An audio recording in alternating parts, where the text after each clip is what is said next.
तो बच्चों, हमारी बात हो रही थी फीमेल रिप्रोडक्टिव सिस्टम के बारे में। तो जो अंडाशय होता है, एक जोड़ी होता है, इसे हम प्राथमिक जननांग भी बोलते हैं, क्योंकि यहाँ पे गैमेट या युग्मक अंडाणु का निर्माण होता है। सहायक ग्रंथियाँ दूसरे पर आती हैं। सहायक नलिकाएं, एसेसरी ट्यूब्स आती हैं। इनमें क्या क्या आता है आपका, फिर आपका सहायक ग्रंथियाँ आती हैं, फिर बाह्य जननांग आता है। सहायक नलिका ओवरी एक पेयर होती है, एक जोड़ी होती है या दो ओवरी होती हैं हमारे पास फीमेल में।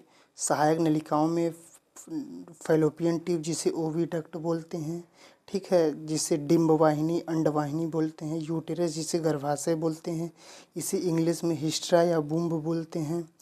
सर्विक्स, जिसे गर्भाशय ग्रीवा बोलते हैं। ये सब ट्यूब में आए कि एसेसरी ट्यूब में आएगी या सहायक नलिकाओं में आएगा, ये जितना भी मैं बता रहा हूँ। सर्विक्स, गर्भाशय ग्रीवा, ये सहायक नलिका में आएगी। योनि या वेजाइना, ये आपकी सहायक नलिका में आएगी। दूसरा, ग्लैंड से आपसे क्वेश्चन पूछा जा सकता है कि ओवरी कितनी होती है, तो एक पेयर होती है। दो ग्रंथियां पाई जाती हैं। फीमेल एसेसरी ग्लैंड दो होती हैं, पैरायूरेथ्रल और बर्थोलाइन ग्लैंड। बर्थोलाइन ग्लैंड भी एक पेयर होती है, पैरायूरेथ्रल भी एक ग्लैंड एक पेयर होती है। इस एक पेयर या दो होती हैं, ठीक है। एक पेयर ओवरी, एक पेयर पैरायूरेथ्रल और एक बर्थोलाइन ग्लैंड होती हैं, एक पेयर। चौथा,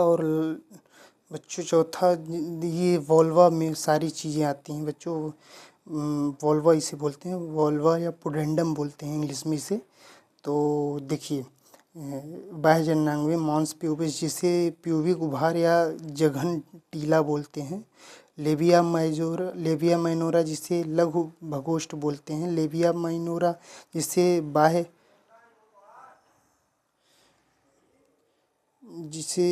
इसमें थोड़ा कन्फ्यूजन है। और लेबिया माइनोरा और हाइमेन को योनि छद बोलते हैं। क्लाइटोरिस को भगसेप बोलते हैं। और फिफ्थ और लास्ट, स्तन ग्रंथियां, जो एक जोड़ी पाई जाती हैं, जिसे सेकेंडरी सेक्सुअल कैरेक्टर बोलते हैं। क्यों बोलते हैं? क्योंकि बच्चों, इस बात को ध्यान रखिएगा, क्योंकि इसका जो विकास होता है यह प्यूबर्टी में होता है, ठीक है।